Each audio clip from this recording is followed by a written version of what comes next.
Ladies and gentlemen, welcome to AACi J-Town Playhouse production of Ordinary Days. Cue the applause now. It's going to be a great show. Performance runs an hour and 20 minutes. You're going to see some fantastic performances during that time. I would like to call to your attention the fact that there is no intermission in the show. So if you need to go to the bathroom or buy any cookies or brownies, you want to do that now. It's a good thing. Please also take a second to turn off all cell phones, noise-making devices, unwrap any hard candies or food items you may have brought with you to the theater tonight. And to find out more about what's going on here at AACi, including upcoming plays and improv shows, you can look in your program or grab an AACi Voice magazine on the way out. Thank you very much. Hope you enjoy. And now we'd like to present Ordinary Days.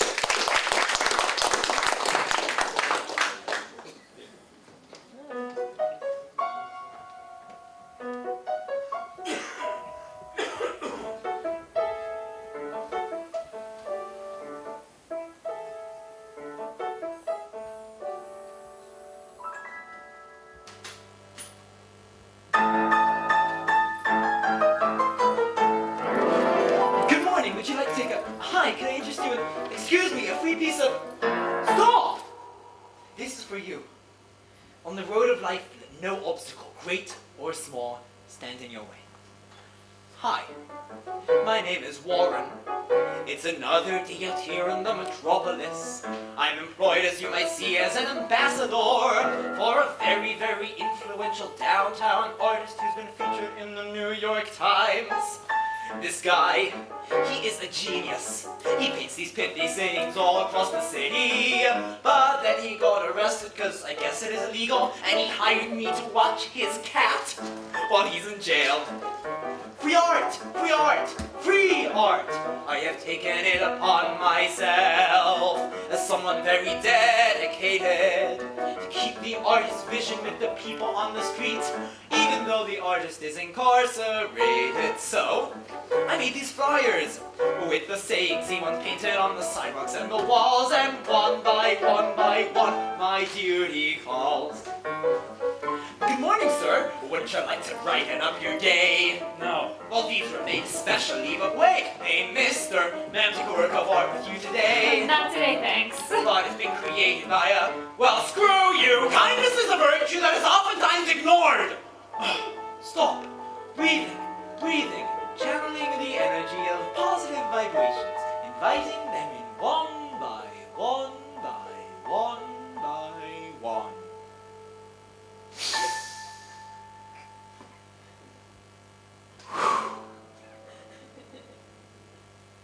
Okay, here's my frustration. The city tends to make me feel invisible. Yes, of all the superpowers, it's the one I like to have, but it isn't very handy when you're trying to get noticed as a pioneer of visual art. I start my every morning in the thick of all these people with my hopes and dreams restored. Then one by one, I get ignored. See, it makes me want to scream or write a manifesto that declares the city void of any soul. Hello, I nail it to the lampposts and shout it from the rooftops loud and clear.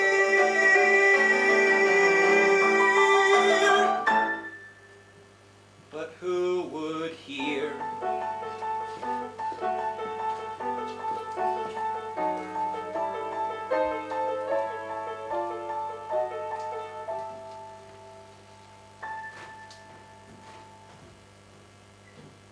Huh.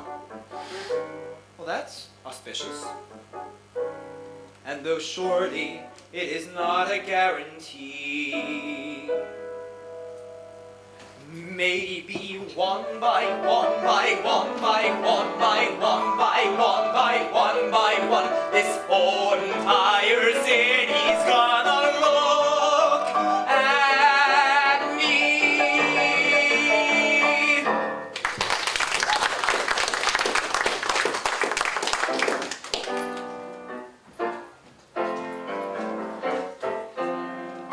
I grew up in like the middle of nowhere, and I swore I would never go back.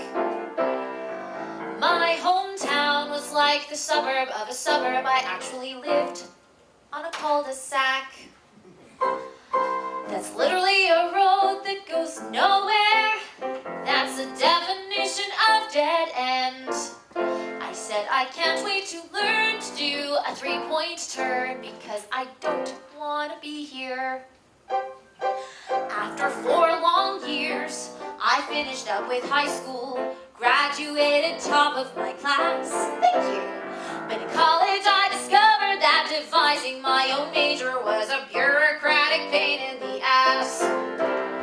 I thought I'd recontextualize art class, but could only register for first year French. Ha! Well, you should have heard my mom when I dropped lip balm and said I don't want to be here. No, I don't want to be here. And I am not a negative person. It's just that I've always known that I have places to go, dreams to fulfill, and ideas to discover. They're just never where I am. So anyway, back at school, I waited 5 semesters so I could snag one of their random degrees. Moved down south cause I heard everyone was hiring, and they were at the Applebee's. They fired me like 3 weeks later. My sublet promptly, whoops, fell through. As I checked into a hotel, I said it's just as well because I don't want to be here. No, I don't want to be here. And I was not a negative person, so I packed up my bags. All I had no place to go. I opened a map and said, show me my future, cause it isn't where I am. I finally got a job at some humdrum office like everyone right out of school does. I sat there in my cubicle every day sending faxes, and that's what my life was. So I went back home and said to my parents, I know what I've got to do. And since I am a dork, I moved to New York,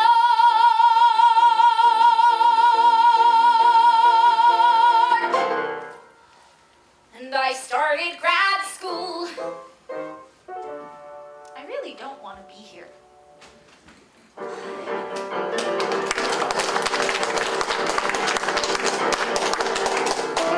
There were 14 blocks between her place and mine. I walked those blocks every single day. I started feeling with each passing sign that she was living too far away. I got to her place and said, we've been together a year. Wouldn't it be genius if I lived, well, right here? I got one of her priceless stares, but said, honey, haven't you noticed there's all this space between where I leave my house and see your face? All this space between when I buzz your door and then we embrace. I must have flashed her my sexy grin, cause next thing you know I am moving in with her.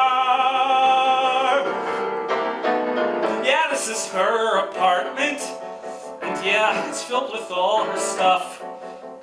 But setting up and squeezing in, that's my department. So if I move her favorite chair, I can get my desk in there. Slide her sofa to the right so we don't stub our toes. And I merge our 2 apartments into one, and it'll feel like we've begun. Oh, so I rip the tape off this cardboard box, and then I clean on a dresser drawer. I've said goodbye to those 14 blocks.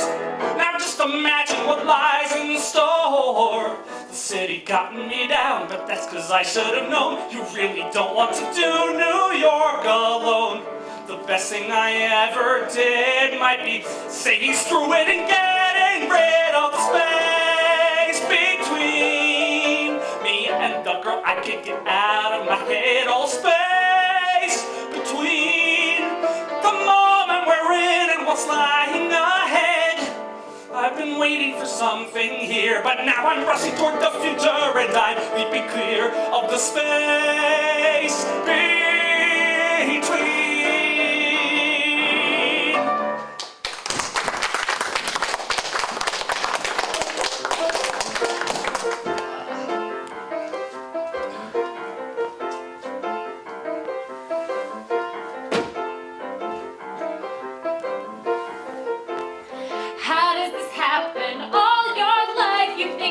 if that is not enough, then you open your closet door and think, my life must be more than the sum of this stuff. Something moves you from within, like say your boyfriend moving in, and that's how you begin to let things go. You look up at that shelf and you tell yourself to let things go. And next thing you know, you are standing amidst your whole entire history and you're strewing it across the floor. You've got out-of-date planners and dog-eared postcards and think, what in God's name was I keeping these for?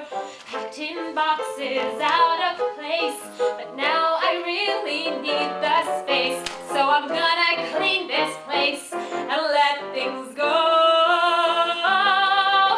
I'm determined to clear out some room in here and let things go.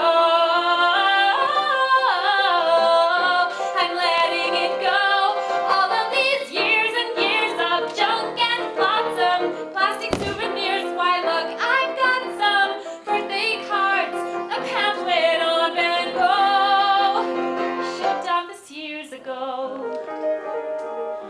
But somehow I've been petrified to see what's been kept inside these chests and drawers. It's so very strange finding things from a lifetime ago, even when the life you find is yours. 'Cause there are things that you just feel like you need this proof your past was real, and you can't let them go. So back into boxes they go.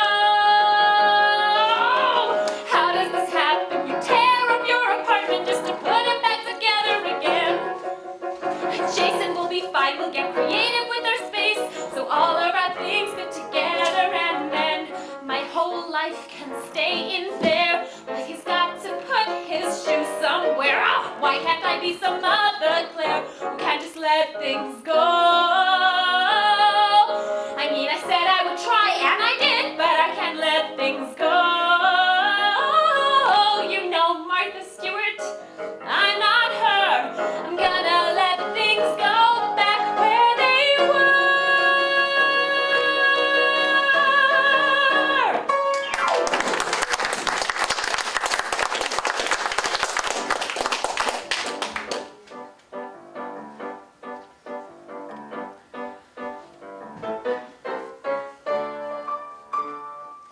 Here's my room at school, right? Where I keep tucked away. Virginia will find me, this is where we stay. Modern lit is dense, right? But everything's okay. I'm working on my thesis every day. Well, since my laptop's verging on collapse, I keep longhand notes and Xerox scraps in a hand-bound book that drips with old school flair. But this unique approach can be a drag when you keep the whole thing in your bag, and suddenly the goddamn thing's not there. It's not there. It's not there. It's not there. It's not there. It's not there. It's not there. It's not there.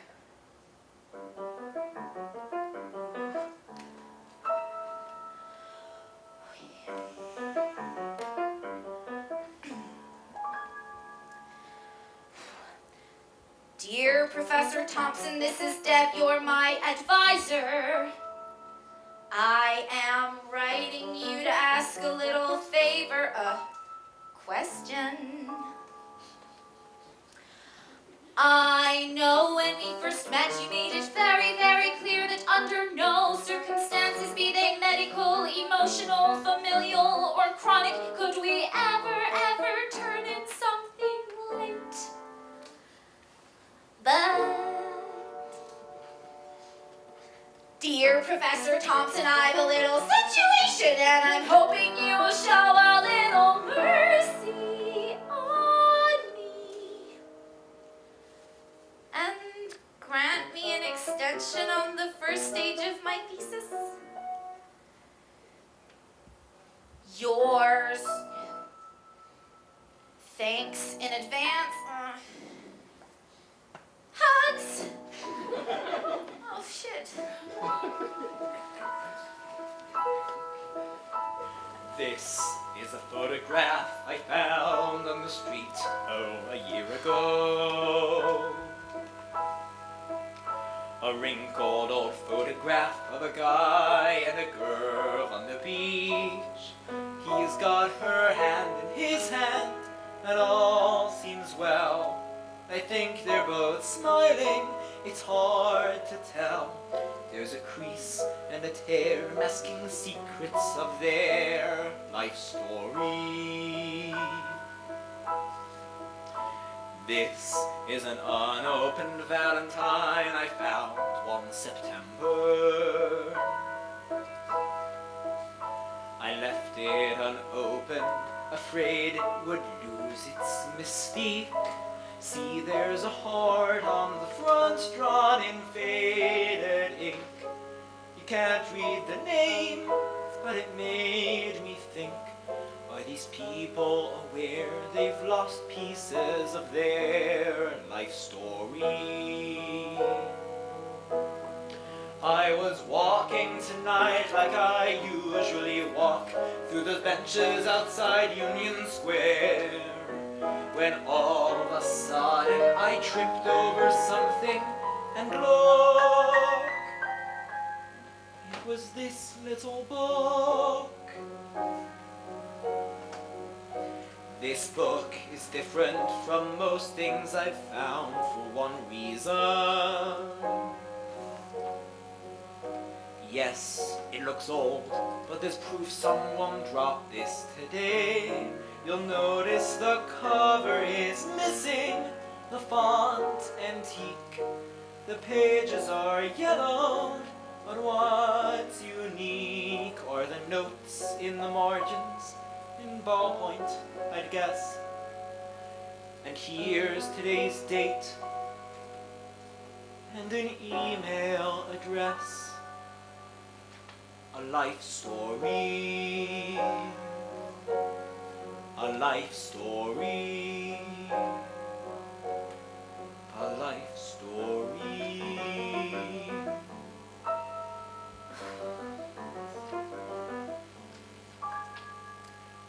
Dear Professor Thompson, hey, it's Deb. How are things going?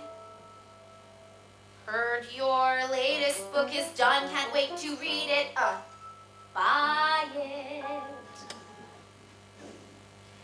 In the meantime, I've one teeny little question to propose to you as one academic to another academic. Have you ever seen misplaced a whole entire book containing your research? Oh, God, Professor Thompson, I'm a fool. I have to tell you that I might have left my research on the subway somewhere. So I'm hoping you'll just give me my degree without my thesis. Love, smiley face.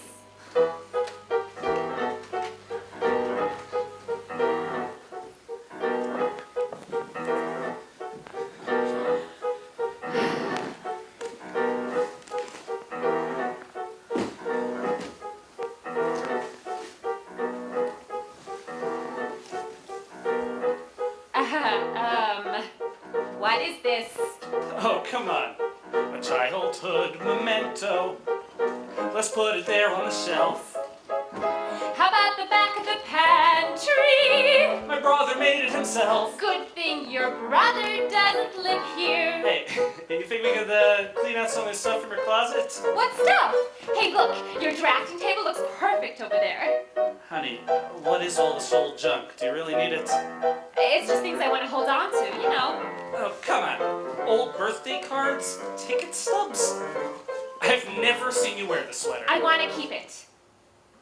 Okay? Let's take today, just unpack.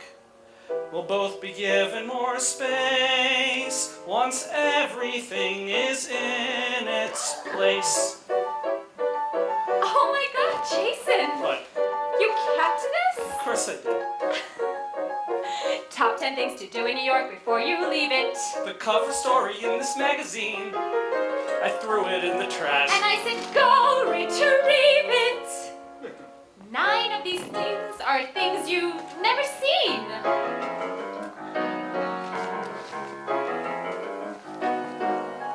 Number 10, eat a bagel. That's the one I've done. Number 9, root for the Mets. Does this go on?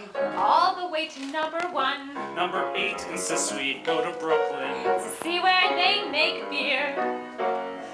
Number 7 calls. Trapeze lessons. She grabs my hand and suddenly we're at the pier. They've got this tent set up by the river. This whole circus thing, who knew? You go in a classroom for an hour and they show you what to do. Then one at a time they make you climb so high into the air. And as I go up, it's hard not to throw up. But I'm trying.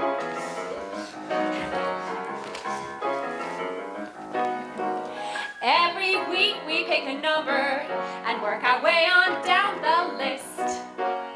Broadway shows. Botanic Gardens, a tour of City Hall. There wasn't one we missed. Number 3 describes some cooking classes at the Institut Français. I'm allergic to the French, you know. He makes a face, I sign us both up anyway. She's got a knack for flipping over omelets. She becomes the teacher's pet. Meanwhile, he's got yolk stuck in his egg whites, and he's getting quite upset. I am not upset, I'm simply letting breakfast stir my soul. So he can't cook. But honey, look, I'm trying. In my head, I draw a map that shows the whole entire city.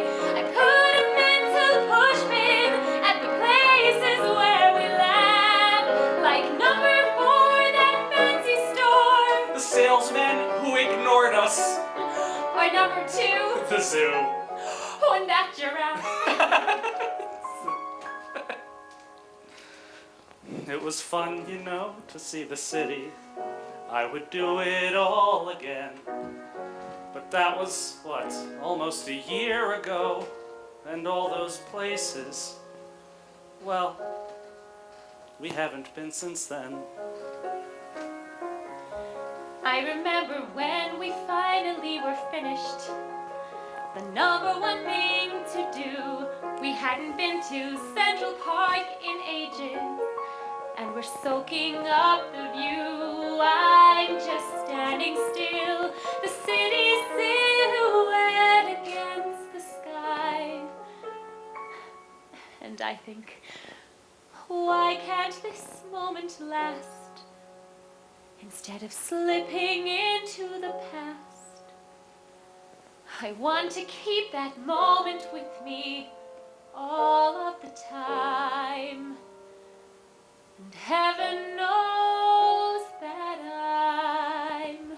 Hey, let me be your tour guide this time. I know exactly where to find number 11.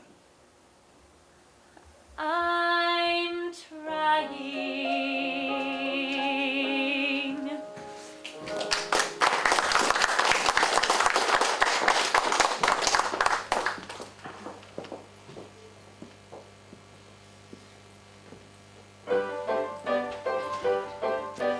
There's one thing you should know about me. My sense of direction is irrefutable. It's a trait that's so innate that it's absolutely indisputable. I always know which way is north no matter where I go. So I don't understand why I can't find my way through this fucking Metropolitan Museum.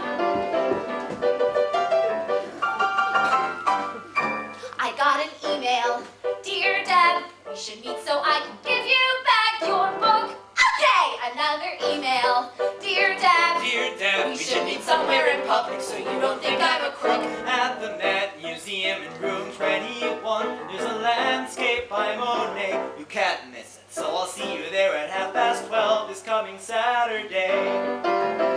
Okay, first of all, who doesn't just say, let's meet at Starbucks? The Met Museum is friggin' immense. And secondly, the Met's the only place in New York City where the traffic patterns don't make sense. So they've got a map, oh, excuse me, a plan, as they call it, but it isn't worth my spit.